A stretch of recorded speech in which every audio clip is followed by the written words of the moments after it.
Doa itu belum tentu sholat. Secara bahasa sholat itu doa. Secara istilah sholat itu adalah aqwalun wa af'alun muftatahatun bitakbiri muhtatamatun bitaslimi ghaliban. Sholat itu secara istilahnya agama, menurut istilah agama, sholat adalah bacaan-bacaan dan perbuatan-perbuatan dalam kurung gerakan-gerakan yang diawali dengan takbir dan diakhiri dengan salam. Itulah namanya sholat yang definitif secara istilah kalau kita mengatakan sholat. Tapi kalau sholat tidak dibatasin, tidak diberi batasan, maka kata-kata sholat itu artinya doa. Begitu. Paham gak? Sudah paham. Kalau enggak paham, maka jenengan tanya. Nah, kemudian yang berikutnya, sholat yang difardukan, sebagaimana yang kita ketahui itu ada 5 waktu. Sholat yang difardukan itu ada 5 waktu. Selainnya yang 5 waktu ini hukumnya sunnah. Selainnya yang 5 waktu hukumnya sunnah. Ada seorang badui tanya kepada Nabi. Nabi, apakah Islam itu?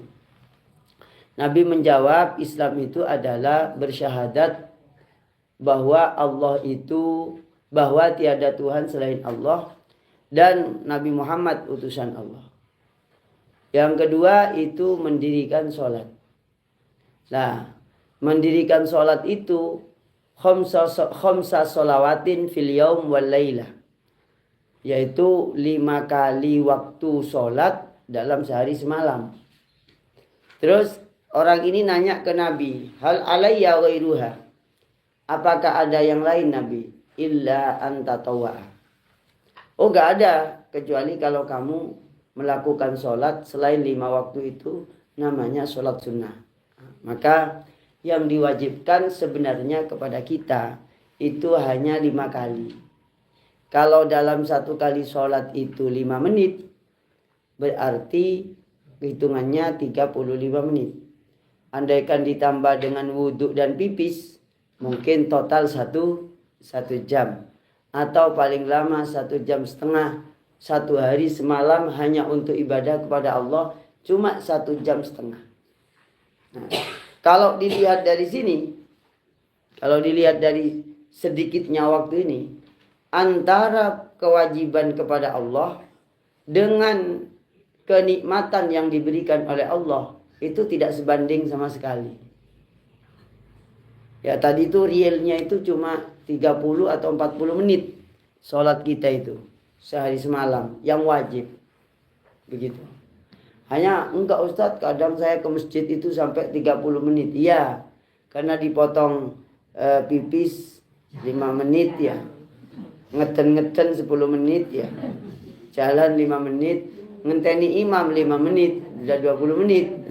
Pulangnya ditambah 10 menit.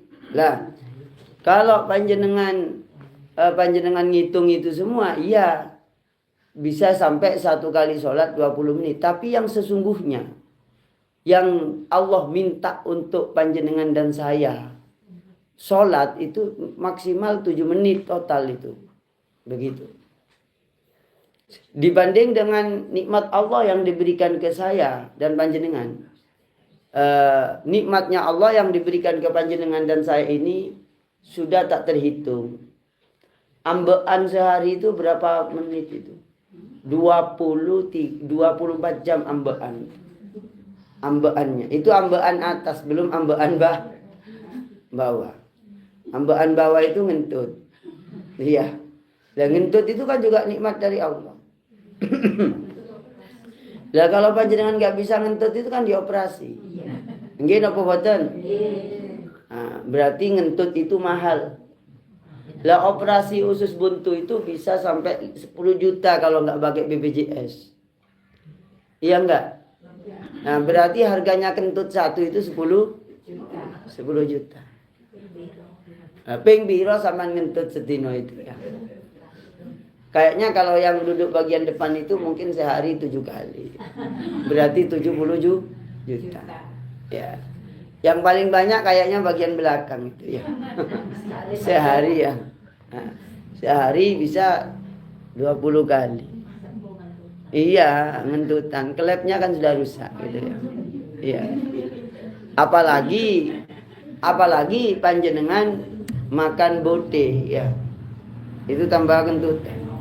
Lah, telo dan seterusnya. Nah, ibu-ibu, kalau panjenengan ini melihat kenyataan nikmat yang Allah berikan 24 jam dibanding dengan sholat yang kita lakukan, maka sholatnya ibu-ibu ini tidak ada apa-apanya dibanding dengan nikmat.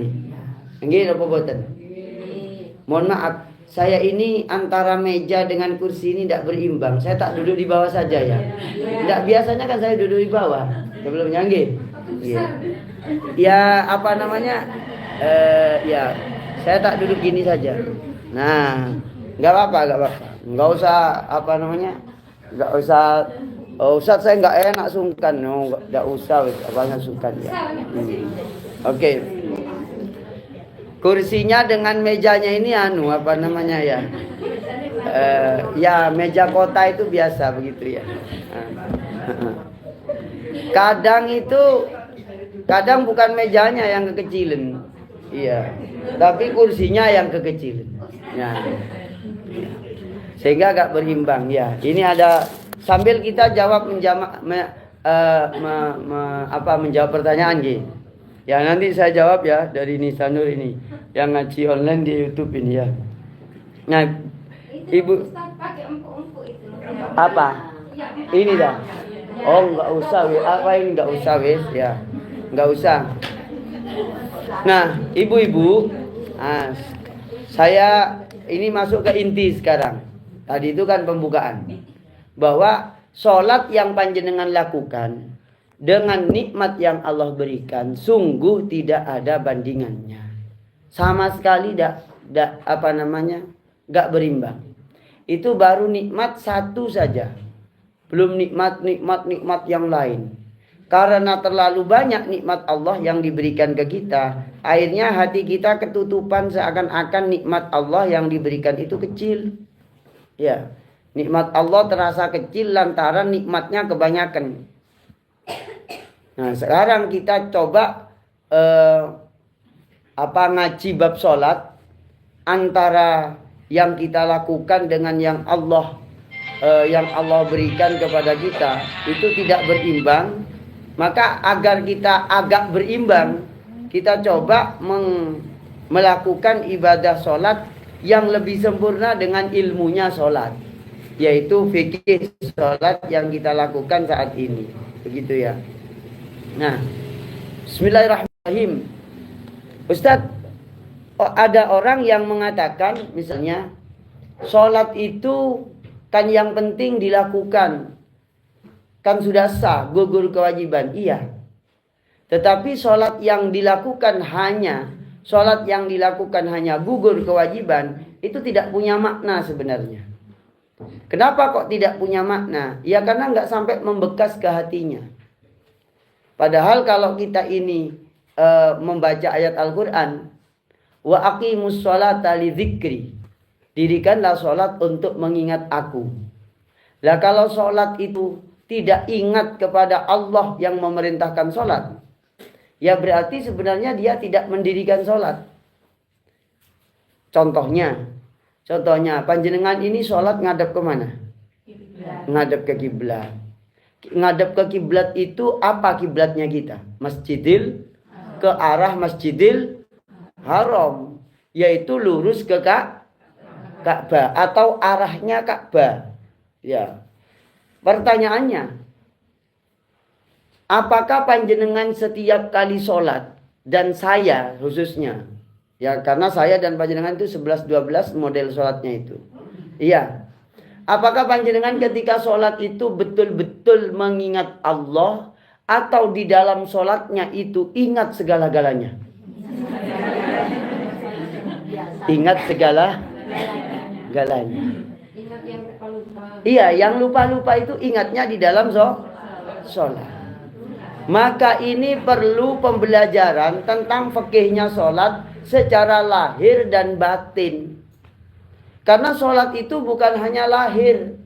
Sesungguhnya sholat yang kita lakukan lahir dan batin. Ketika sholat, orang itu betul-betul melupakan semuanya, yang diingat hanya satu, Allah Subhanahu wa ta'ala. Ustadz, ini bagaimana caranya mengingat Allah? Langkah awal. Ya, langkah awal. Sholat yang ingin betul-betul ingat kepada Allah, pandangan ke tempat sujud. Nggih. Monggo panjenengan praktekkan kalau sholat seperti ini nanti ya. Allahu Akbar. Lihat tempat sujud. Tidak melihat yang lain. Ustaz, kalau ngelirik pun tidak usah. Iya. Allahu Akbar. Boleh ngelirik Ustaz. Bukan soal boleh, tapi jenengan nanti gak usuk. Tapi pandangan ke tempat sujud ini yang akan membantu kita husuk tempat sujud. Ya. Yang pertama. Yang kedua, merenungkan artinya sholat. Arti zikir sholat. Allahu Akbar. Kabira walhamdulillahi katsir. Itu kalau yang kabira. Allahumma ba'id baini wa baina khotoyai. Terus direnungkan kabirnya. Aku memuji Allah. Alhamdulillahirabbil alamin. Segala puji bagi Allah. Terus sampai terakhir. Ustaz, saya ini enggak mengerti arti zikir semuanya. Setidak-tidaknya panjenengan beberapa kata itu tahu artinya. Dan untuk sekarang sudah tidak ada alasan orang tidak mengerti arti terjemah dari zikir sholat. Kenapa? Karena ibu-ibu bisa mendapatkannya di Google. Mungkin apa boten? Lah kalau ibu-ibu aja mau membuat masakan kare itu cari di YouTube, kenapa terjemahnya sholat ibu gak nyari? Iya bang enggak? Apa saja juga nyari di YouTube toh? Soalnya saya lihat wajah sama ini wajah YouTube dan wajah TikTok, wajah WhatsApp dan seterusnya. Iya, bisa mengerti. Nah, cari di YouTube, cari di TikTok, cari di apa saja di media sosial yang panjenengan bisa mengerti artinya. Bismillahirrahmanirrahim. Jadi dihayati dengan nama Allah yang Maha Pengasih lagi Maha Penyayang. Dicari hikmahnya. Allah itu penyayangnya kepada saya dan panjenengan. Sayangnya Allah kepada saya dan panjenengan, kepada kita semuanya, bahkan kepada seluruh makhluk ciptaannya, itu tanpa batas. Jadi kalau orang paham Ar-Rahman, apa artinya Ar-Rahman itu? Maha Pengasih. Maha Pengasih itu artinya Rahmannya Allah itu tanpa batas. Tanpa batas. Ibu-ibu itu pernah nggak ibu-ibu itu janjian minta hidup di dunia? Pernah minta hidup? Enggak, maksudnya pernah minta dilahirkan ke dunia? Enggak pernah. Dikasih kan? Enggak minta dikasih. Apalagi enggak minta dikasih. Iya. Saman gak pernah minta kepada Allah tapi dikasih. Gak pernah minta hidup tapi dikasih. Ibu-ibu pernah janjian minta jadi wong wedok? Ya Allah, saya minta lahir jadi perempuan. Enggak kan? Enggak. Ibu-ibu pernah minta dulu bahwasanya hari ini ibu akan ditakdirkan ngaji bersama saya? Tidak, saya enggak juga kok. Iya, tapi Allah kasih kepada kita. Iya, alhamdulillah ibu dikasih rumah, dikasih suami, dikasih anak, dikasih cucu, dikasih segala-galanya. Maaf, kalau dihitung jumlah nikmatnya ibu dengan sholatnya, banyakan mana? Sama sekali gak ada apa-apanya. Maka orang yang membaca Bismillahirrahmanirrahim dengan penuh keinsyafan, kesadaran, kelembutan, dia akan menangis dengan kata-kata Ar-Rahman. Ya Allah, saya belum sempat syukur kepadamu ya Allah. Saya ini umur saya sekarang sudah 67 ya Allah. Sholat saya ternyata masih korat-karit. Padahal teman saya yang umur 40 kemarin kena kanker mati ya Allah. Saya masih dikasih nafas oleh Engkau ya Allah. Nafas saya ingin saya gunakan untuk kebaikan. Ngaji di majelis taklim, garasi amanah ya Allah. Iya. Ini satu-satunya pengajian di garasi itu ya di sini. Iya. Namanya untungnya bukan garasinya mobil. Lah gemuk tok sampean. Nah itu ibu-ibu.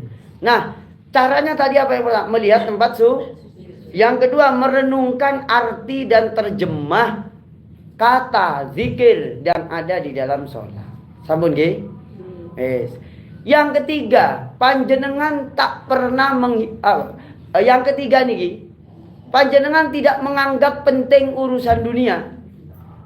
Kalau panjenengan menganggap penting urusan dunia waktu sholat, maka seluruh urusan selainnya Allah masuk ketika sholat. Kenapa? Karena setan datang di dalam sholat. Datang ke jenengan. Allah. Apalagi tolak-tolak. Lirik saja dalam sholat, setannya tambah ganas itu. Allahu Akbar. Ketok sebelah, kayak gelang 1,5 meter. Iya, karena udah nanti dia mikir gelang. Maka dari itu orang yang ingin khusyuk, katanya Imam Ghazali, ingin sholatnya khusyuk, sisakan waktu 5 sampai 7 menit hanya untuk Allah. Yang lainnya Allah gak usah dipikir. Kalau panjenengan pengen khusyuk, sisahkan waktu hanya 5 sampai 7 menit untuk Allah. Tidak untuk tidak untuk selainnya Allah. Ya. Begini ibu-ibu, kita itu mikirin apa yang selainnya Allah di dalam sholat.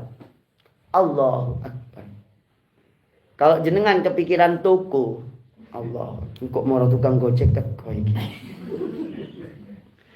Jenengan mikir dan tidak mikir, tidak akan nambah pelanggan, tidak akan mengurangi. Kenapa? Jatahnya saya dan panjenengan tidak akan ketukar. Gitu apa betul? Saman kenceng-kenceng ngurusin karir di dalam sholat. Karir panjenengan dipikir di dalam sholat tidak akan mengubah karir. Gitu apa betul? Iya apa tidak? Saman pikiran wis di dalam sholat. Serugi. Kenapa? Sholatnya tidak khusyuk. Yang dipikirkan juga belum tentu bahkan jauh dari harapan. Iya. Mending panjenengan tidak usah mikir. Hanya 7 atau 5 sampai 7 menit. Begitu.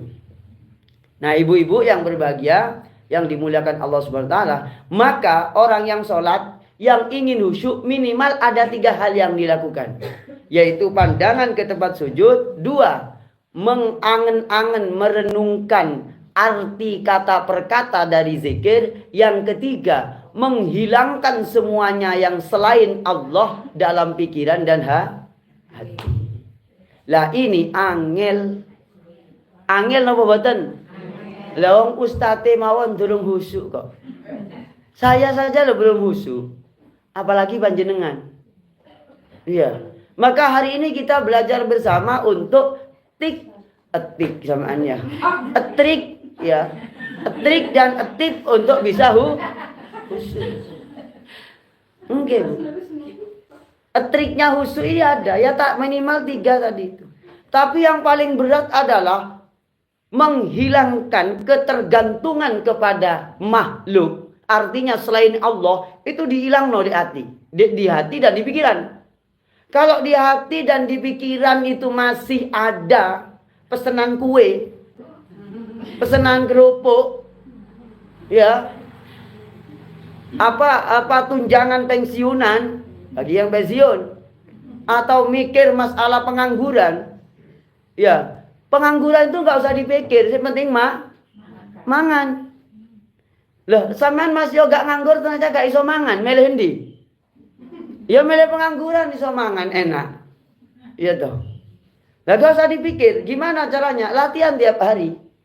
Lah salat kita ini sebenarnya adalah latihan kita tiap hari untuk khusyuk menghadap Allah Subhanahu wa taala. Begitu, ge? Nah, jadi saya awali dari khusyuk itu. Nah, sekarang rukun. Ya. Saya dikasih mic, ambil nyekel mic, ambil kongkon praktek. Otomatis tak kesak. Iya. Iya toh? Ambil saya hubuk ya. Ada yang bisa bantu ini digeser sedikit ya. Iya. Ya. Enggak, sing rotok gede ya. Ya, iki rotok gede iki sing ngangkat ya. Iya. Ya, ada geser jauh aja ya. Nggih. Nggih, monggo. Wes cukup, Bu. Ya. Bu, yang pertama kali niki cara takbir jenengan. Monggo praktek. Angkat tangan ya, ngikutin saya. Setelah saya takbir, Ibu takbir. Berdiri. Iya. Sing iso berdiri, berdiri. Ya. Yang nggak bisa berdiri ya nggak usah berdiri. Ya.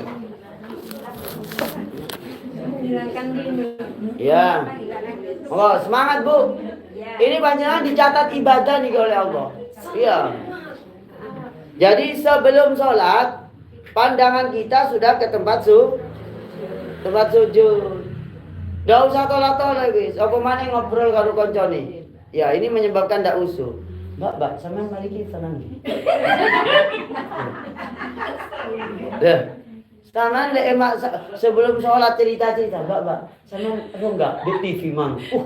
Subhanallah, saya nonton di YouTube juga itu. Bagus. Apa itu? Emas bilang.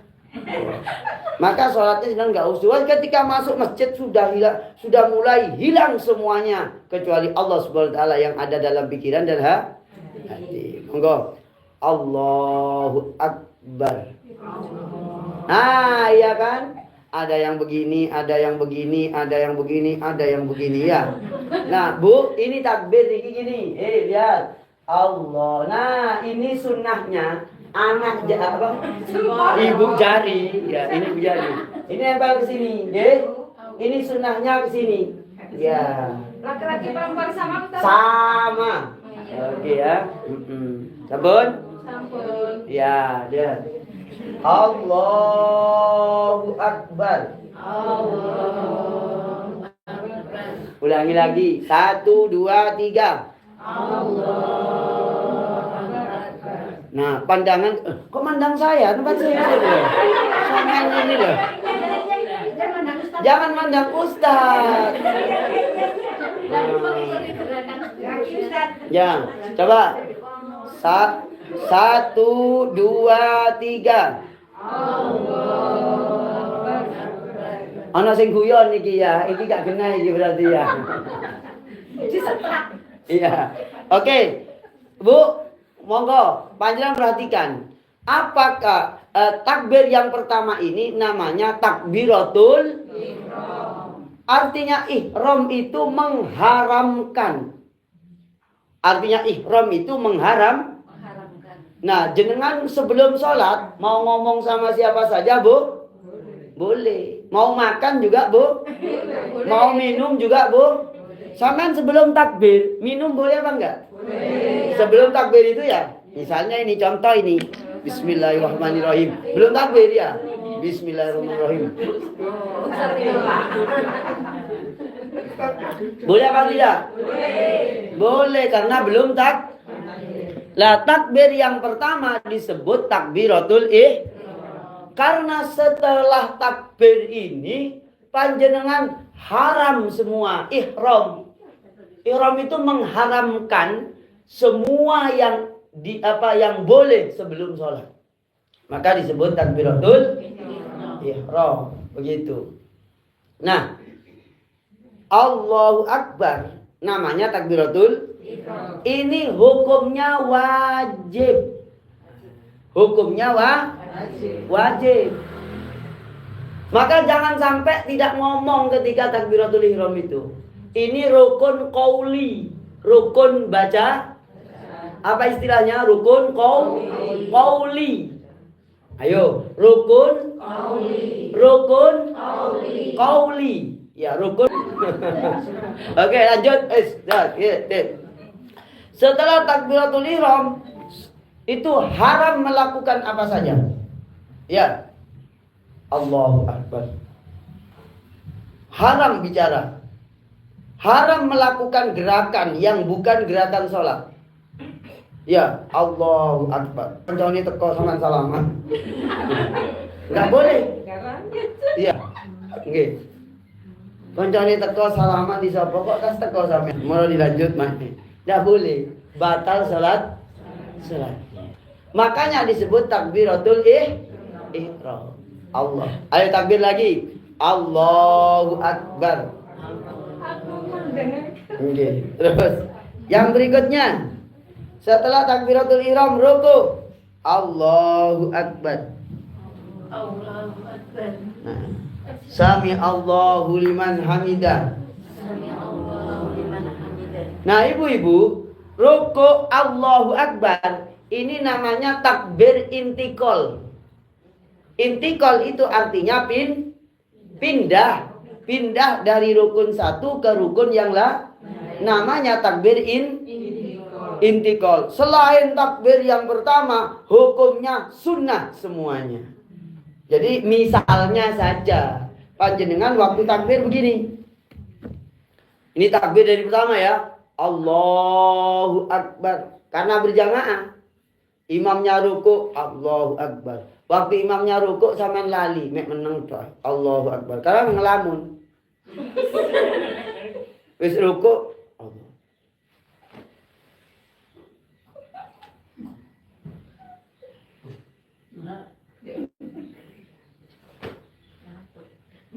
Kesel. Salatnya guys. Kesel. Lah ini salatnya sah walaupun ndak ngomong takbir intikal. Iya. Takbir intikal. Takbir intikal ini hukumnya sunnah. Pindah dari satu rukun ke rukun yang lain. Gitu ge. Ini agak dipindah sedikit kayaknya. Kuat mek tiroto aja lah. Wis. Ya, wis. Terus ke bawah, ruku, sujud dan seterusnya. Ruku. Nah, ruku minimal itu segini. Ini ruku minimal. Rukuk minimal. Yang sempurna adalah lihat niki. Nah, rata, punggungnya rata. Pandangan ke tempat sujud terus. Gitu nggih. Sami Allah. Nah, ngangkat tangan sami Allah hukumnya Nah, ngangkat tangannya itu sunnah. Bacaannya juga sunnah. Sampai sujud. Sampai duduk. Sampai sujud lagi. Lalu sampai berdiri rakaat pertama. Nah, rakaat kedua semuanya takbir-takbir yang dibaca itu hukumnya takbir apa tadi namanya? Intikal. Lah, lalu berikutnya duduk tahiyat. Nah, karena sholat duhur prakteknya yang pertama tahiyat itu namanya tahiyat awal atau tasyahud awal. Kenapa kok disebut tasyahud, Ustaz? Iya, karena di situ ada syahadat. Asyhadu an la ilaha illallah. Ketika asyhadu an la ilaha illallah. Illallah itu baru begini. Ustaz, saya ini dapat teman saya itu bukan asyhadu an la ilaha illallah, tapi dari depan itu sudah gini Ustaz. Ada yang begini kan? Yang begini ini tidak tepat. Yang betul itu kanan kiri kanan kiri kanan kiri kanan kiri. Apalagi ngene-ngene ya. Iya. Jadi yang begini ini enggak tepat. Yang betul itu yaminan wa shimalan, kanan kiri kanan kiri kanan kiri. Nah, ini artinya meniadakan Tuhan selain Allah. Lalu ngene-ngene iki berarti bingung. Muter-muter. Ya, kalau lurus toh nggak masalah. Tetapi yang baku, yang standar adalah Asyhadu an la ilaha illallah. Jadi illallah. Apa maknanya Ustaz? Illallah itu artinya la ilaha illallah, meniadakan Tuhan selain Allah, menetapkan Tuhan kepada Allah, menetapkan sifat ketuhanan hanya kepada Allah. Selainnya Allah bukan Tuhan. Selainnya Allah bukan Tuhan. Apa? Hantu. Tuhan dibalik jadi hantu. Kata Tuhan. Tidak boleh selainnya Allah dituhankan, tidak boleh. Maka ditiadakan ketika tahiyat. Asyhadu an la ilaha illallah. Nah, terus Ustaz yang muter-muter gini, bukan muter-muter. Ini mazhabnya Imam Malik berdasarkan hadisnya Wa'il bin Hujur dan lain-lain. Ya, kanan kiri kanan kiri kanan kiri kanan kiri kanan kiri. Ya, sampai kapan? Sampai assalamualaikum warahmatullah. Assalamualaikum warahmatullah. Gitu ya? Belum duduk? Ya belum. Iya. Ya, nanti praktek berdiri soalnya. Ya. Lah jenengan ketika sudah berdiri begini, ya, berdiri begini, Allahu Akbar. Sunnahnya tadi apa? Memandang ke tempat sujud. Memandang tempat sujud itu mulai dari awal sampai akhir. Jangan waktu berada sini aja. Setelah itu lirak-lirik. Ini makruh. Lirak-lirik itu makruh. Iku kuncine sapa ya? Iku Pajero apa Fortuner? Ambek ngene-ngene. Makruh hukumnya. Kalau sampai dicopok begini, batal. Kalau sampai bergerak 3 kali, batal. Itu ya. Gerakan 3 kali berturut-turut, Ustaz kalau gatel. Saya sering gatelan Ustaz. Allahu Akbar. Belum takbir tadi gak gatel. Sedang takbir gatel kabeh. Iya. Allahu Akbar. Cara garuk-garuk biar gak batal. Ayo takbir dulu. Belum, imamnya belum.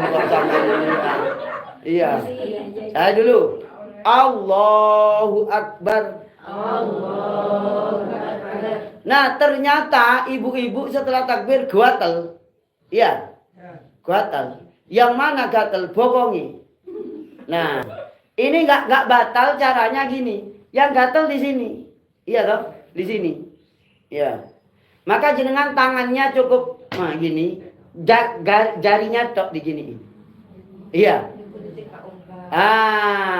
Jadi berarti ini dihitung 1 kali. Ya, dari sini berarti jari-jari bergerak gak dihitung. Nah, tapi kalau jenengan Allahu Akbar. Ini berarti 3 kali. Tidak boleh pakai jari, cukup jari 1. Terus gatel lagi. Gatel lagi di sini. Ini masih dihitung 1. Yang penting jarinya enggak bergerak. Yang tidak boleh adalah 3 kali berturut 3 kali berturut-turut bergerak batal Tapi kalau Allahu Akbar gatel sini. Nah, ini dihitung 1 kali. Sampai balik begini 1. Lalu dapat beberapa detik gatel mana? Ini. Ya. Ini masih 1. Popo jelebu sama iki ya. Ya, ini masih hitung 1. Pak, hitung 1 ya. Tetap dihitung 1. Terus gatel lagi di sini. Nah, benar. Gini aja. Jarinya aja yang bergerak. Ini dihitung 1. Terus yang keempat, koncone gatel sama enggak pukul loh. Ini tetap dihitung 1. Loh, enggak apa-apa Ustaz. Enggak apa-apa, tapi ini makruh. Nggih? Makruh. Ya, karena ini bagian daripada i'rad anis salat. Berpaling dari sholat. Tapi kayaknya nggak terjadi seperti itu. Iya kan? Iya, sampai ngukur-ngukur koncone kan nggak mungkin ya. Iya, boleh barangkali jenengan terlalu perhatian ke teman sebelahnya gitu ya. Oke. Nutupi tumit yang kelihatan. Oh iya. Apa kalau tumit biasanya. Oh iya. Nutupi nanti ditutupin ketika sujud. Allahu Akbar, sami Allahu liman hamidah, langsung tarik mukena itu. Agar tertutup. Gak apa-apa. Gitu gitu. Oke. Itu kan gerakan juga. Apanya? Yang Iya, satu. Oh, satu. Iya. Kecuali ada 20 orang sama tutup semua ya. Lain semua. Jadi galak ya. Iya. Kalau merem nggak apa-apa. Enggak makruh, Ustaz. Menurut sebagian ulama makruh. Ya, tapi untuk biar jenengan tenang itu merem. Yang bagus itu adalah melihat ke tempat sujud, gitu. Kalau ada yang membahayakan langsung merem nggak masalah. Atau panjenengan merem ya nggak masalah. Menurut sebagian ulama itu makruh, merem. Ya, kalau pengen konsentrasi nggak masalah. Tapi ojo merem terus. Iya. Kalau takutnya merem terus sama yang tidur, gitu loh ya. Gitu ya. Terus apa lagi? Batuk. Ya. Gitu ya. Enggak batal. Ya, dehem yang tidak main-main. Contohnya memang ibu lagi sakit tenggorokan, mau nggak mau gatel. Lah kalau tidak gatel nemen masih ditahan, nggak perlu dehem-dehem. Iya, kalau dehem-dehem ternyata niatnya talaub itu main-main, maka batal. Ya, contohnya sudah takbir Allahu Akbar. Ada temannya baru datang, mukenanya baru, sajadahnya baru, parfumnya semerbak luar biasa.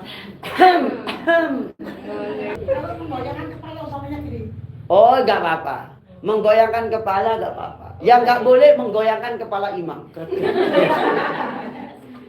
ada yang sholat kadang tangannya di saat ini dia main Ya, kalau sampai lebih 3 kali berturut-turut batal. Kalau niat talaub batal. Tapi kalau tidak niat talaub tidak batal, hanya makruh. Misalnya gini, masih begini tangannya. Nah, ini kan tidak bergerak. Iya. Ya, ini namanya orang pengangguran. Iya. Iya. Kalau gamnya sudah dari dulu. Iya. Sudah dari lahir, iya. Ibu gak tahu adalah orang ganteng ini. Langsung ketemu aku langsung kaget gitu ya. Oke, lanjut. Kita lanjut dulu. Apa tadi? Bensin. Hajim, gak apa-apa. 1 kali itu. 1 kali, 2 kali, 4 kali, bahkan 70 kali. Enggak apa-apa. Misalnya, bersin nggak masalah. Karena apa? Panjenengan nggak bisa nahan bersin. Keluar ingus. Keluar ingus. Banyak apa sedikit? Dikit. Kalau dikit cukup dipelet aja. Pakai rokok bisa. Iya, boleh pakai mukena nggak masalah. Iya. Saya beritahu dulu, ingus tidak najis. Ingus ludah tidak najis. Kecuali kalau ingusnya itu bercampur darah. Maka darahnya ingusnya najis karena kecampuran darah gitu. Dalam? Tidak.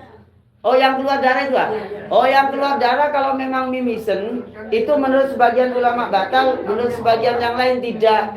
Yang penting jadinya kalau ada tisu langsung digigikan, langsung diletakkan di bawah. Atau langsung dibuang. Atau tapi maaf lo ya. Kalau waktu sholat ingusen, mimisen. Kalau keluar darah itu menurut sebagian ulama itu batal. Ya, maka sebaiknya dibatalkan sholatnya, ya. Dibersihkan dulu karena keluar barang najis dan membawa barang najis. Kecuali darahnya dikit banget, nggak masalah. Ya, dingin banget. Ya, kalau memang dikit nggak masalah. Seperti itu. Sedikit sekali nggak sampai ngalir, ya. Tapi mohon maaf ya, orang mimisen, ada orang sholat mimisen itu memang ada, tapi jarang. Ya, jarang sekali. Iya. Kalau bersin itu Iya. Seperti itu. Kalau ada orang sholat tapi Sebentar Bu ya, gantian ya. Gantian. Kenapa kok saya katakan jarang sekali? Iya. Lah wong gak tahu mimi senayo, ora tahu sholat kok gitu loh. Kok saiki sampai ono wong sholat sampai mimi. Saya gak tahu mimi sen loh, gak tahu sholat gitu loh. Ya memang bisa terjadi. Oh iya, bergerak-gerak di dalam sholat. Bergerak-gerak di dalam gerakan yang bukan gerakan sholat, jika tidak membatalkan itu makruh. Contohnya, ini ada orang gerakan gini Bu. Ya. Ini. Tak beri sama jamaah jenengan. Ya. Jadi ada orang yang sholat mungkin gini. Allahu Akbar.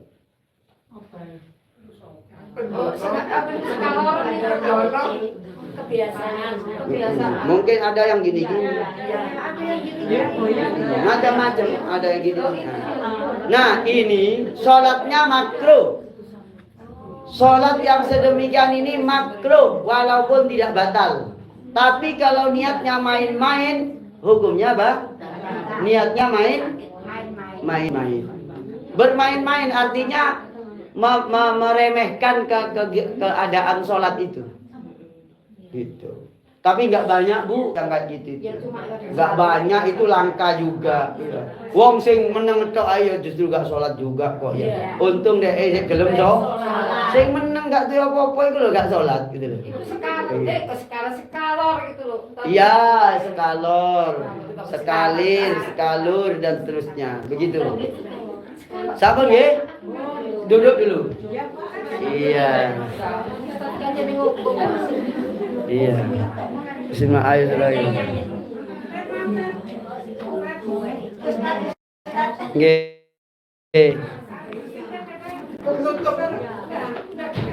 Tapi yang kanan kirinya tidak usah menjawab saja. Ya. Takutnya panjenengan nggak ngerti, lupa. Misalnya Allahu Akbar. Hajim, alhamdulillah, di sampingnya yarhamukallah. Ya. Yahdikumullah. Lah ini, maaf. Ini bisa batal sholatnya karena kalimatnya pakai yahdikumullah. Kalau pengen tidak batal, ya yarhamuhullah. K-nya itu diganti hu. Yarhamuhullah. Ya, yang aman gak usah dijawab, wis. Ya, gak usah repot-repot. Cukup baca alhamdulillah. Kalau alhamdulillah gak apa-apa karena itu doa. Kalau yarhamukallah selain doa itu ngomong kepada orang yang didoain itu, karena artinya yarhamukallah. Semoga Allah merahmati kamu. Kamu itu berarti bicara dengan orang lain. Tapi kalau yarhamuhullah berarti dia murni berdoa ngomong-ngomong dengan Allah. Yang membatalkan sholat itu apabila ngomong-ngomong dengan selain Allah walaupun itu isinya doa. Maka ketika sholat ada orang assalamualaikum, tidak usah dijawab. Allahu Akbar, dapat 2 rakaat, tukang gojek datang. Waalaikum. Karena sampai ping 3. Assalamualaikum. Salam, sik sholat. Ya batal sholatnya. Iya. Sampeyan kok jawabnya waalaikumsalam sik sholat gitu.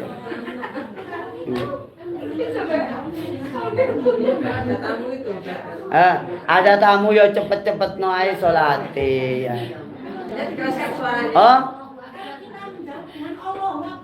Oh dikeraskan.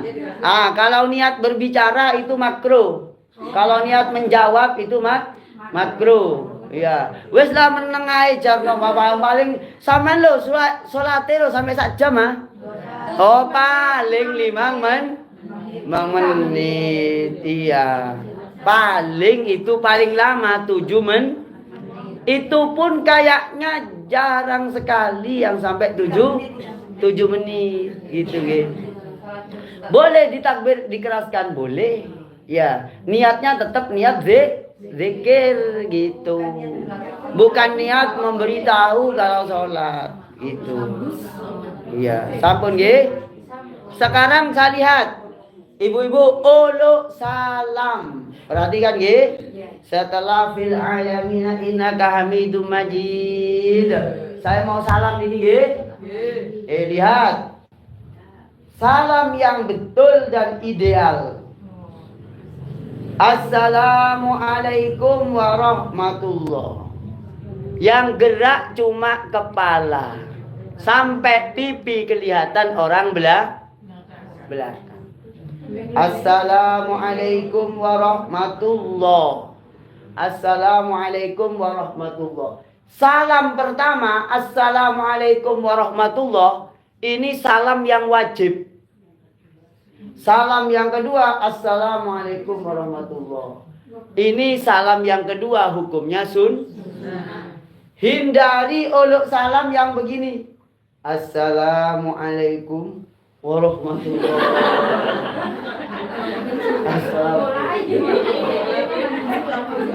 Iya. Iya. Itu nanti dikira obatnya habis ya. Iya. Kalau ketawa terus, iya. Seneng kita. Iya, alhamdulillah. Pelajaran sholat yang menyenangkan. Kenapa? Karena yang membawakan sangat menyenangkan. Nah, alhamdulillah. Assalamualaikum warahmatullah. Bu, salam yang begini ini tidak ideal. Assalamualaikum. Ya, salam cuma begini nih. Assalamualaikum.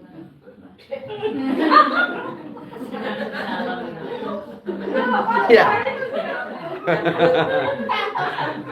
Kalau ketemu orang begini yang lagi sekalian disiram ya. Dan seger ya.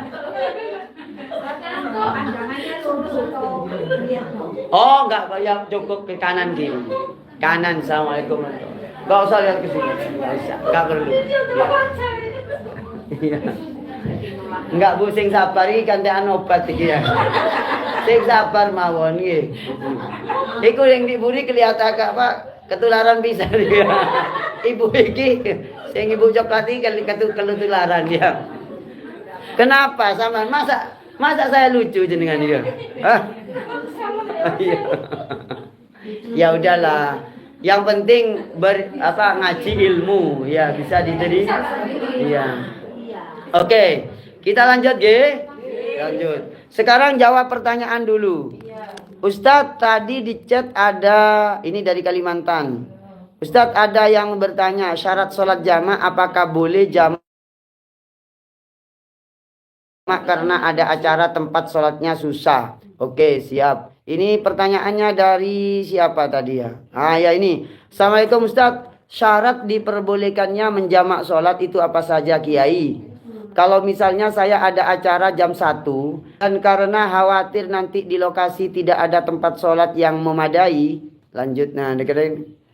Apakah boleh saya menjamak sholat duhur dan asar di rumah sebelum berangkat ke acara? Oke. Tentang bab menjamak menjamak sholat itu boleh. Apakah artinya menjamak sholat? Menggabung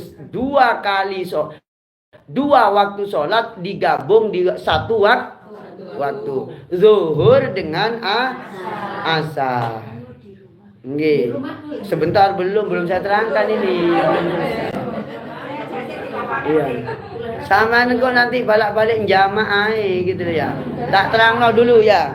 Saya terangkan dulu tentang kaidah menjamak. Boleh menjamak sholat apabila ibu-ibu melakukan perjalanan jauh. Minimal 89 km. Saat 89 km Malang Surabaya sudah boleh menjamak sholat. Jadi jaraknya memang jauh. Bukan jarak tempuh kilometer yang ada di sepeda motor. Soalnya ibu-ibu bisa saja di Malang ini muter-muter. Bandulan wakir,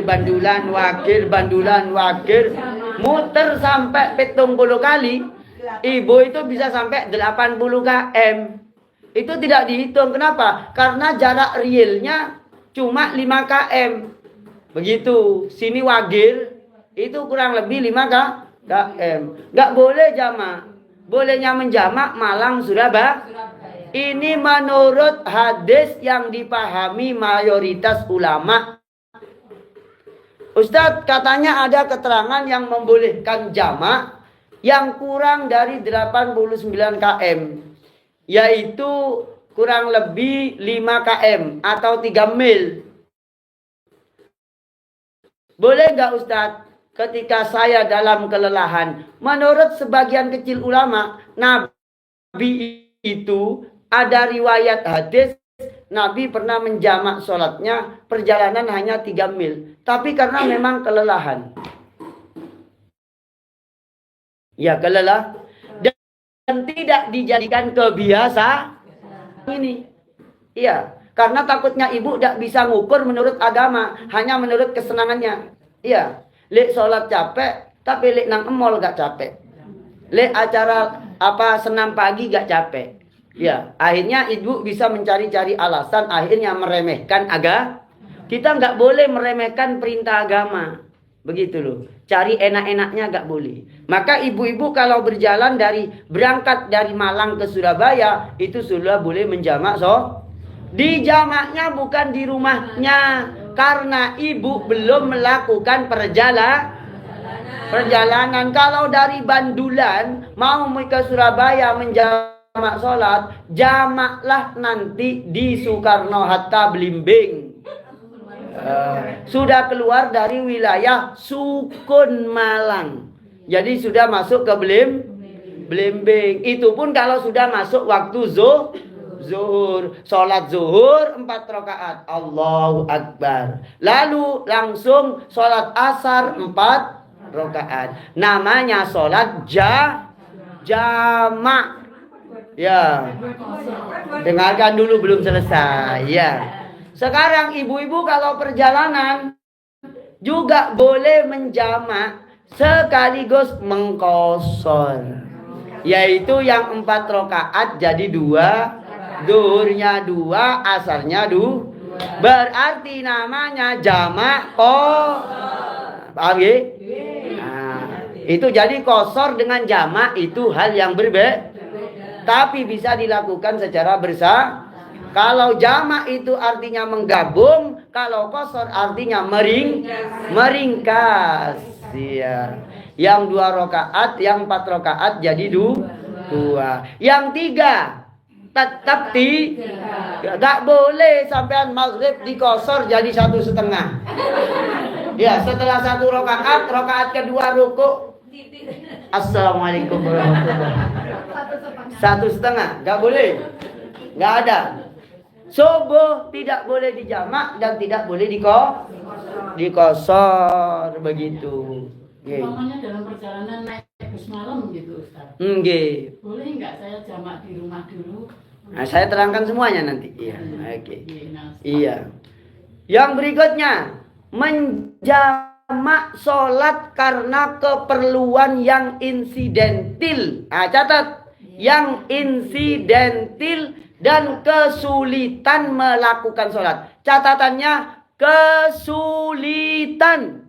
Ini saya jawab pertanyaannya Nisa Nur ya.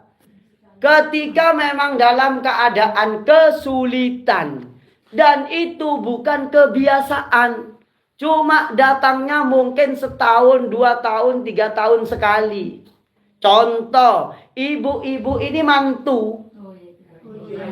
Nah, pasti mau nanya kan? Udahlah, jenengan gak usah tanya dulu, nanti tak terang kuwabe. Nah, kenapa? Sing bakal ditakoni koyo wis ana iki kabeh iki ya. Iya. Ibu-ibu mantu. Ya. Karena ibu-ibu punya hajat mantu, biasanya yang mantu dan mantennya itu pakai pakaian dan memakai alat make up yang sulit dihilangkan di setiap waktunya. Misalnya make up jam 10, lalu dihapus wudhu untuk duhur, kesulitan nanti di waktu asar. Gini apa boten? Maka bolehkah menjamak Ustadz? Boleh. Caranya tak ajarin. Tapi ini orang langka yang melakukan ini. Maksudnya langka kejadian seperti ini. Tapi bisa terjadi. Ya, tidak tiap hari, tidak tiap minggu dan tidak tiap bulan. Caranya gimana? Caranya begini. Ya. Make up-nya diusahakan sebelum make up sudah berwudu. Kenapa? Make up yang modern itu pakai cat. Cat, terus apa lagi? Lem. Iya. Iya, ditumpul. Airnya nggak masuk, airnya wuduknya nggak. Air kalau nggak masuk nggak sah. Karena make up itu ada dua model. Ada make up waterproof, ada non waterproof. Wah. Maaf lah ya. Kok pinter Ustadz lah? Yang ngajari Ivan Gunawan itu saya. Iya. Ivan Gunawan. Ada Ivan Gunawan di sini? Enggak ada ya. Ponakannya mana? Ini dah. Oke, kita lanjut. Kita lanjut ya. Make up yang non waterproof, ya. Yang air tidak tembus, ya. Yang waterproof ya, yang tidak tembus air, yang tidak masuk ke kulit, ada di luar.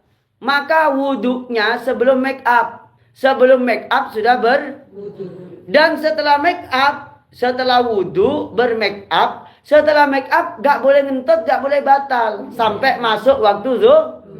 Ketika zuhur, salat zuhur 4 rakaat. Ya kalau batal make upnya dibongkar lagi. Iya. Kayak gitu. Ya diusahakan diempet.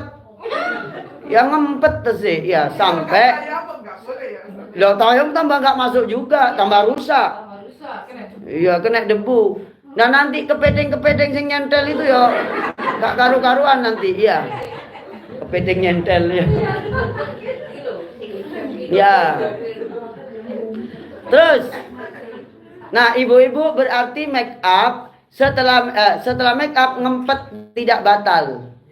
Diusahakan tidak batal. Selalu sholat setelah sholat duhur, sholat asar. Ini namanya menjamak karena ada hajat. Ustadz, apakah hajat karena mantu saja? Tidak. Mungkin juga anak wisuda.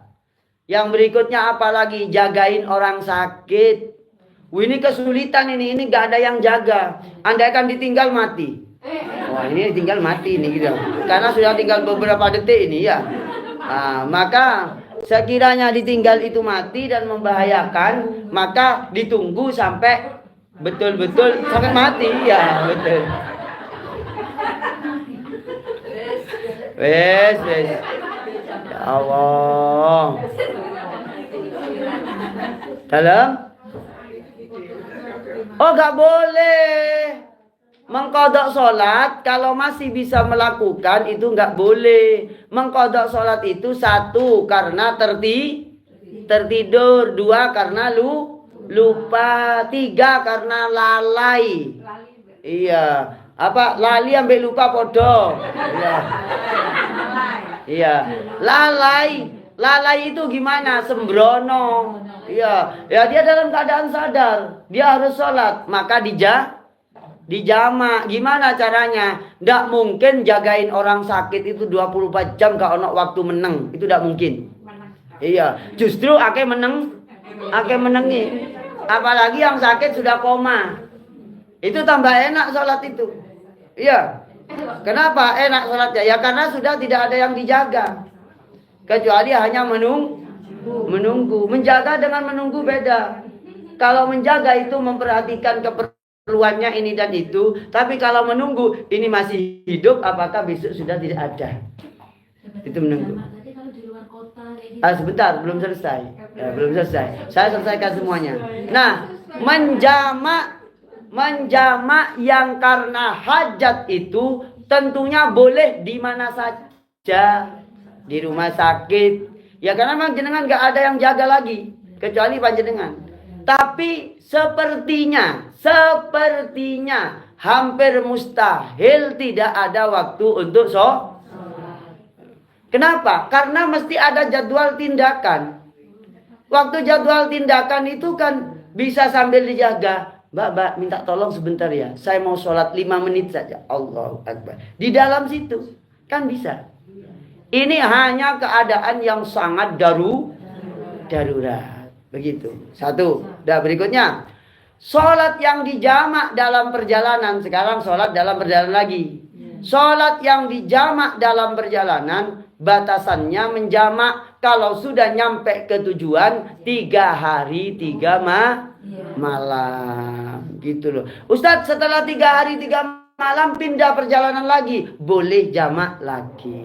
Ibu dari sini ke Surabaya masih perjalanan, lalu nginep di Surabaya, posisinya ibu itu berarti masih perjalanan di Surabaya. Lalu berikutnya setelah 3 hari pindah ke Jogja, ke Solo dulu.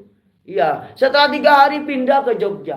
Dari Jogja pindah ke Bandung, dari Bandung pindah ke Jakarta, dari Jakarta pindah ke Sumatera, dari Sumatera ke Kalimantan. Kalau pengen jamak terus ya, kalau pengen jamak terus, ojo mandek jalan-jalan. Paham nggih? Nah, Ustadz, ini jadwalnya kendaraan. Itu jadwalnya berangkatnya nabrak waktu sholat, saya gak bisa jamak. Paham? Contoh, ibu naik pesawat. Pernah naik pesawat atau belum? Potongan itu pesawat kok ya. Angkot ya. Potongan angkot. Ya, gini. Kita lanjut ya. Ibu-ibu misalnya naik pesawat atau kereta api. Atau bahkan mungkin ibu naik bis. Bus, pesawat, kereta api itu jadwalnya yang ngatur bukan kita, tapi kalau pesawat itu maskapai, kalau kereta api itu adalah ya kereta apinya, ya stasiun kereta api. Kalau bus itu yang ngatur PO-nya, tiketingnya, oke? Nah, jadwal keberangkatan ibu itu jam 4 pagi. Gitu? Subuh kurang 15 menit. Oke, ibu sudah siap mulai jam 2:30 nunggu. Ternyata di kereta api masuk waktu sholat wajibnya apa tetap wajib? Tetap wajib dilakukan. Cari tempat di kereta api situ. Ustadz gak bawa sajadah, bawa koran. Gak bawa koran, bawa kardus. Gak bawa kardus, bawa esak. Esak gak bawa goni. Ya, yang penting suci untuk lemek itu, lantai itu. Bentar belum selesai. Mesti saya terangkan sampai saat duduk ya. Iya. Lah ibu-ibu gimana caranya? Sholat di dalam kendaraan termasuk di dalam pesawat sama persis dengan sholat jika itu sholat fardu. Sama persis dengan sholat di luar kendaraan. Gimana? Ya berdiri. Ya ngadap kiblat. Berarti tanya kondektur. Ya. Pak. Kiblatnya mana? Musolanya mana? Awas deh kak dikandai. Kiblatnya harus diberita. Ngadap kiblat. Iya Ustadz, kalau dari Malang ke Jakarta, kereta apinya mesti ngadap kiblat. Sekarang kalau Jakarta Banyuwangi, kalau Surabaya Banyuwangi, Malang Banyuwangi, maka belum tentu ngadep gimana ini Ustadz? Iya Ustadz, kalau memang sholat di bus tinggi, kalau di rel kereta api, kok rel kereta api ya? Di dalam kereta api, atau kita sholat di pesawat, itu tambah gak bisa. Gimana Ustadz? Sholatlah semampu. Tapi sebelum menyatakan sholat semampunya, ibu harus usaha. Ini sudah gak bisa ngadep kiblat nih. Ya udah sholatnya semampunya, duduk. Yang dikatakan ibu. Aduh gak bisa ngadep kiblat, kenapa? Kursinya gak bisa diinggak no. Ya gak bisa diputar. Maka sholatlah semampunya. Allahu Akbar. Lepas sepatunya dulu. Takutnya sepatu yang dipakai itu najis, sehingga kaki ada di atas sepatu. Allahu Akbar. Allahu Akbar. Sami Allahu liman hamidah. Sampai selesai. Nah, sholatnya ini namanya sholat li hurmatil wakti, sholat li darurat, sholat hanya karena menghormat waktu, karena keadaannya darurat. Nanti sampai di tujuan sholatnya dikodok. Iya, sama ketika macet itu loh. Tapi kalau macet di Malang itu masih bisa sholat. Iya. Apa? Itu kan setahun sepisan durung mesti ya. Wong gak kena Arema gak macet ae gak sholat kok ya. Koyok iya oh pertanyaan ya. Iya. Arema sing disalahno gitu ya. Sekarang itu bukan ada macet orang gak sholat. Iya. Oh sampai tanya, "Le macet Ustaz." Koyok kaya.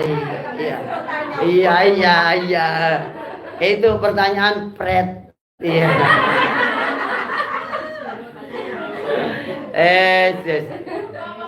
Jadi sholatnya namanya lihurmatil, sholat menghormat waktu, agar waktu yang dilewati ini tetap melaksanakan kewajiban sesuai dengan kemampuan.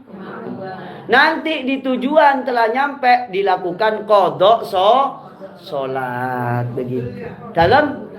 Bukan double yang pertama tadi itu sekedar melakukan sholat sesuai kemampuan, bukan soal double gak double ini gitu. Jelas. Terus yang berikutnya ini kayaknya sudah semua diterangkan oleh saya. Sholat perjalanan, sholat. Nah, sekarang sholatnya orang sakit. Nah ini jenengan harus tahu sholatnya orang sakit, karena saya dan panjenengan calon orang sakit. Memangnya jenengan nggak purun sakit? Lah ya Kak, ya mesti sakit. Yang nggak sakit selama hidup itu Fir'aun. Sama nggak loro berarti jangan-jangan dulure. Iya. Saya teman-teman calon sakit karena semuanya calon mati. Nunggu antri. Boleh jadi panjenengan duluan, saya belakangan. Atau saya yang belakangan, jenengan yang duluan gitu. Iya. Namanya mati kan enggak tahu. Iya. Jangan, saya nggak mau bareng orang seperti jenengan ini ya. Aku yang rugi gitu ya.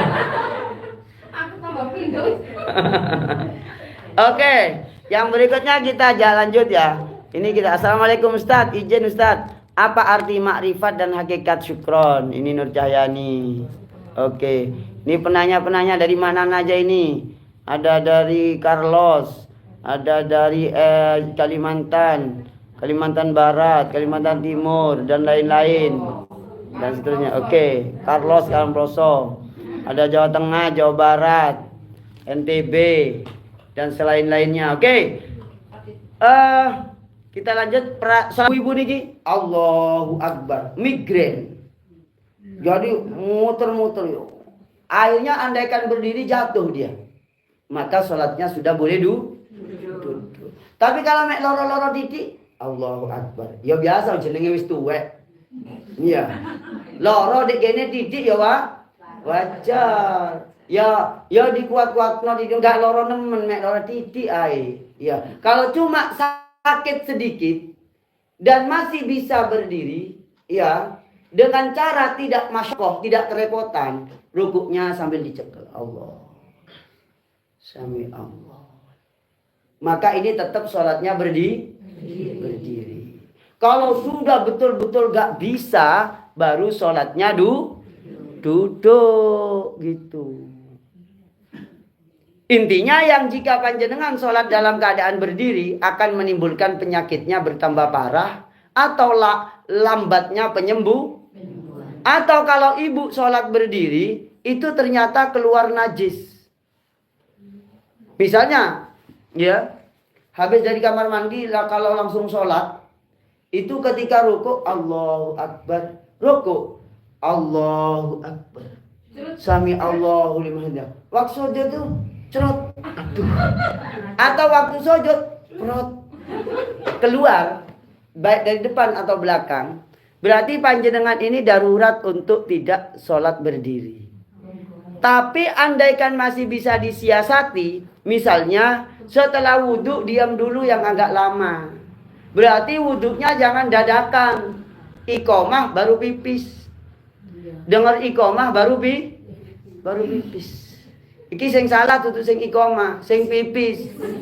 Iya. Kenapa? Kau sudah punya jam. Kalau zuhur itu jam 11 lebih 25, berarti ibu-ibu ya yang punya darurat seperti itu wudhunya jam 11. Setelah itu nanti persiapan sholatnya ketika sudah masuk waktu sholat. Begitu, nggih? Sepertinya ini sudah semuanya diterangkan. Yang sholat sunnah nanti di lain waktu. Kini nunggu undangan lagi gitu lah. Lah aku gak diundang mau teko nang kene lah izin toh sampean gitu. Iya, kayak gitu. Oke. Apa ada pertanyaan lain? Monggo. Aduh, ini dulu kasihan ini ya. Yang sepuh dulu. Jenengan kan enggak begitu sepuh gitu ya. Monggo, Bu, ya. Tangkan ya. Orang yang sholat sudah berada dalam keadaan sangat darurat. Tidak bisa ngapa-ngapain, tapi masih sadar. Ya, orang yang masih sadar, ya, orang yang masih sadar harus sholat dan kewajiban sholatnya tetap ada dan melekat. Yang tidak wajib sholat adalah orang yang sudah hilang akal, hilang ingatan. Contoh, orang koma. Itu nggak wajib sholat. 2, wong gendeng, nggak wajib sholat. Nah, sama lek kepin nggak sholat, ya gendeng, iya. Iya.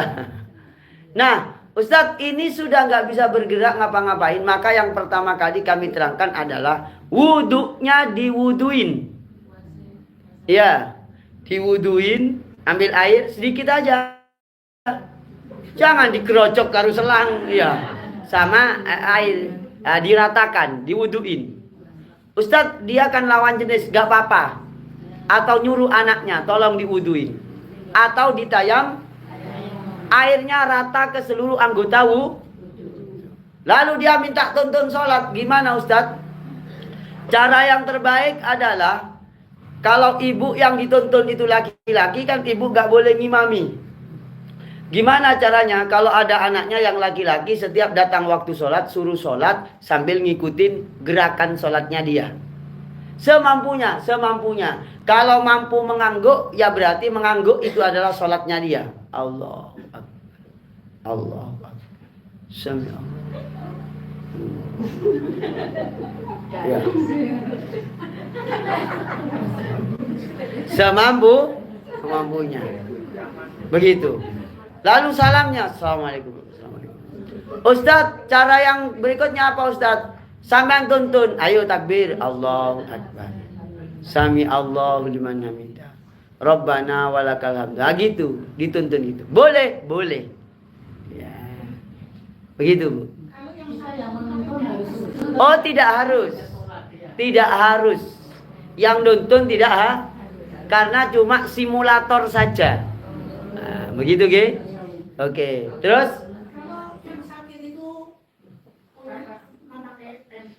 pempesnya disucikan dulu. Maksudnya pempesnya diganti yang baru. Dibersihkan pakai baby tissue, ya. Setelah pakai baby tissue,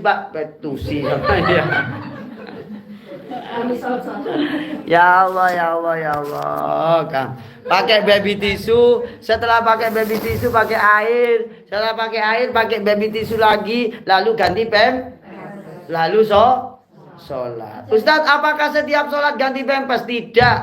Sebaiknya ya, sholatnya kalau memang susah dikendalikan di setiap waktu, sholat duhur dan asarnya dijama'.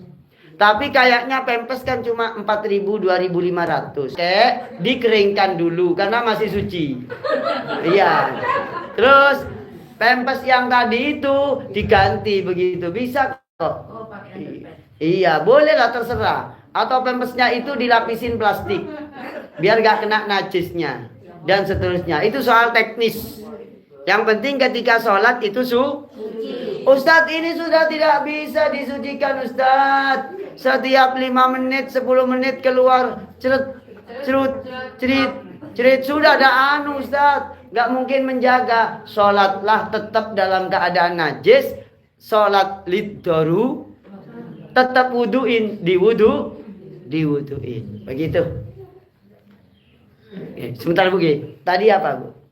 Gini, Assalamualaikum Ustaz. Waalaikumsalam. Posisi kita pas sholat, kemudian kita ini kan karena pas sholat itu kan kadang-kadang pikiran kemana-mana ya. Kemudian kita lupa sudah 3 rakaat apa 2 rakaat. Oke. Iya, kita kan sujud sahwi. Hmm. Dan karena sujud sahwi ini kita merasa kurang pas, kemudian kita mengulangi sholat lagi, itu bagaimana? Nambahi. Oh, jadi karena tadi lupa, lalu sujud sahwi. Setelah itu sholat lagi. Iya, kita karena Kurang sek, oke, nggak apa-apa. mengulanginya lagi. Nggak apa-apa mengulang sholat. Mengulang sholat karena ragu, nggak masalah. Apa Bu? Jenengan? Sampun. Sudah terjawab. Oh iya. Nopo Bu? 4 enggak apa-apa. Untuk jenengan enggak apa-apa. Ya. Iya. Kita itu sholat, terus kita itu mengkodok orang yang sudah meninggal. Seperti orang tua, suami yang dulu itu kan sholatnya jarang-jarang gitu. Apa boleh? Yang kedua itu, apakah kita mendoakan barokah fatihah itu untuk suami dulu atau orang tua dulu? Terima kasih. Oke, sip, mantap. Pertanyaannya jos. Ustaz, bolehkah menggantikan sholatnya orang yang sudah meninggal dunia? Secara fikih boleh. Kenapa? Karena Nabi itu memerintahkan untuk mengkodok puasa untuk orang yang sudah meninggal dunia. Boleh. Akan tetapi ada yang lebih baik, yaitu per 1 kali sholat dibayar 1 mud. 1 mud itu 7 on. Tapi perlu dicatat juga, ini ikhtiar. Semoga Allah mengampuni dosa-dosa. Andaikan mengkodokkan sholatnya boleh, mengkodokkan puasanya boleh. Berdasarkan hadis riwayat Imam Ahmad, riwayat Imam Bukhari dan lain-lain, bahwa Nabi mengatakan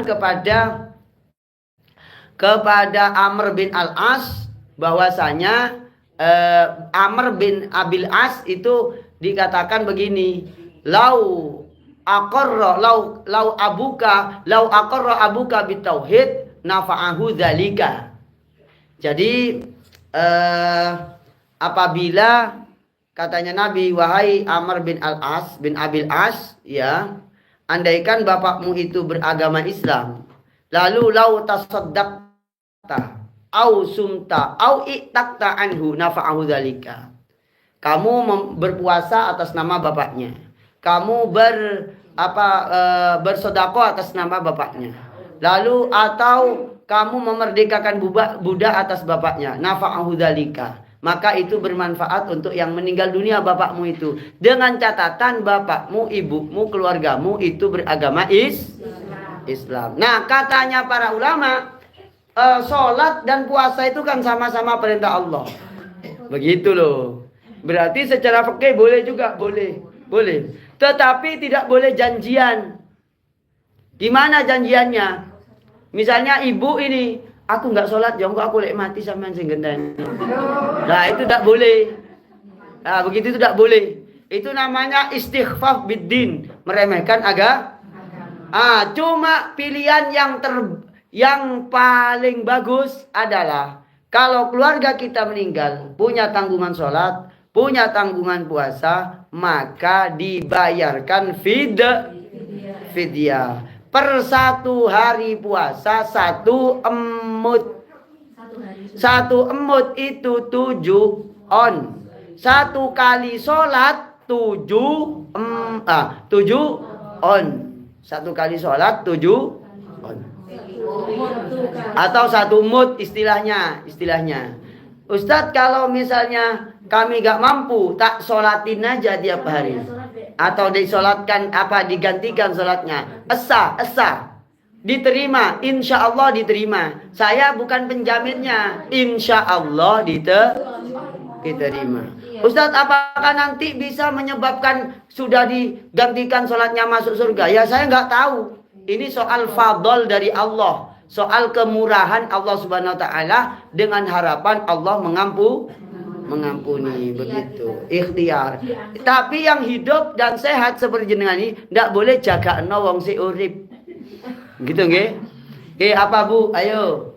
Assalamualaikum Ustaz. Waalaikumsalam. Sholat Isya adalah sholat yang waktunya paling panjang. Betul. Ada yang menyampaikan batasnya sampai jam 10 malam, ada juga yang menyampaikan sampai jam 3 dini hari. Oke, siap. Yang betul adalah pokok sebelum masuk waktu subuh berarti itu waktunya waktu Isya berakhir ketika masuk waktu subuh, bukan azan subuh. Kenapa? Karena azan subuh itu ada yang lebih lambat, ada yang lebih maju. Maka panduannya gimana? Lihat jadwal waktu sholat miliknya Kementerian Agama. Jangan miliknya musola sebelah. Boleh jadi takmirnya nggak pernah ngerubah jamnya, sudah molor-molor 10 menit. Iya, begitu ya. Yes, cukup. Cukup wis. Ini sampai 3 jam ini ngaji ya. Ini sih jam 9, ini jam setengah 10 loh. Iya.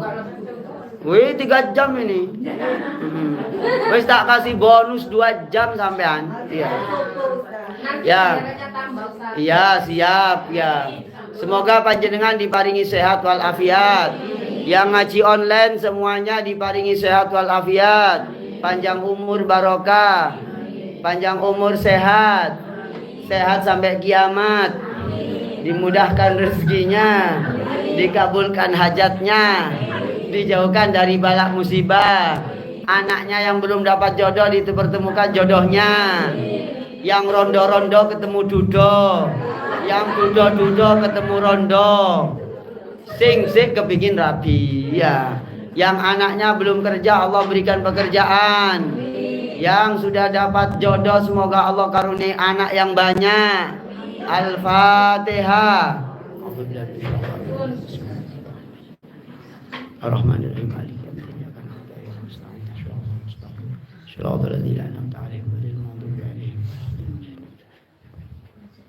Subhanakallahumma wa bihamdika asyhadu an la ilaha illa anta astaghfiruka wa atubu ilaik. Assalamualaikum warahmatullahi wabarakatuh.